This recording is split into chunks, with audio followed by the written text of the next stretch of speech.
Hi TV community, I am so excited to tell you guys about our brand new tea blend, our Butterfly Tea. And yes, it is a potion. So let me tell you a little bit about this. When I was in Thailand on my honeymoon, my husband and I went to one of the areas of Thailand and they served us this purple tea.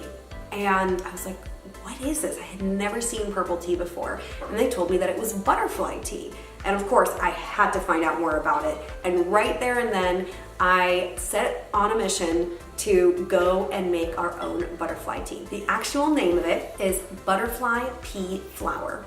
It is a flower that is found in Southeast Asia.